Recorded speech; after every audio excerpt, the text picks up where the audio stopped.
ഇന്ന് നമുക്കേ കുട്ടികൾക്കൊക്കെ വളരെ ഇഷ്ടമായ ബട്ടർ മുറുക്ക് അല്ലെങ്കിൽ മുള്ളുമുറുക്ക് എന്നൊക്കെ പറയില്ലേ, അതുണ്ടാക്കാം കേട്ടോ. ഇതിന് ഞാനിവിടെ എടുത്തിരിക്കുന്നത് 2 കപ്പ് പത്തിരിപ്പൊടിയാണ്.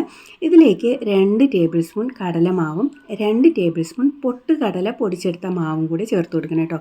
ഈ കടലമാവും പൊട്ടുകടലമാവും ഒന്ന് അരിച്ചെടുക്കണം. അതിൽ ഈ ചെറിയ കട്ടയൊക്കെ ഉണ്ടെങ്കിൽ പോകുന്നതിനായിട്ടാണ്.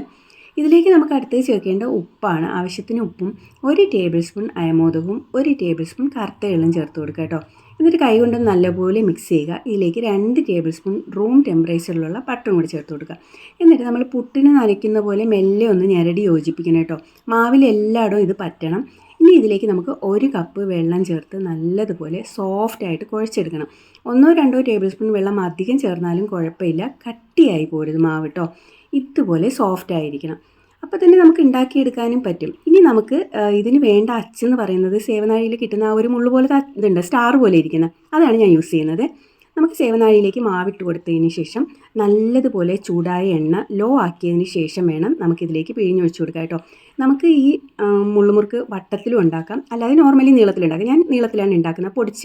പൊട്ടിച്ചിട്ടാൽ മതി. വട്ടത്തിലുണ്ടാക്കുന്ന പിന്നെ ഒരു ദിവസം കാണിച്ചു തരാം കേട്ടോ. എന്നിട്ട് ഫ്ലെയിം മീഡിയത്തിൽ വെച്ചതിന് ശേഷം തിരിച്ച് മറിച്ച് വിട്ട് ഗോൾഡൻ കളറാകുമ്പോഴത്തേക്കും വറുത്ത് കോരാം. എണ്ണയിൽ നിന്ന് കോരിയാലും കുറച്ച് സമയം ഇരിക്കുമ്പോഴത്തേക്കും നല്ലപോലെ സെറ്റ് ആവും കേട്ടോ. നല്ലപോലെ തണുത്തതിന് ശേഷം നമുക്ക് ടിന്നിൽ അടച്ചു വെച്ച് ഉപയോഗിക്കാവുന്നതാണ്. ഭയങ്കര ടേസ്റ്റാണ്. ഒന്ന് ട്രൈ ചെയ്ത് നോക്കിയിട്ട് ഫീഡ്ബാക്ക് പറയണേ.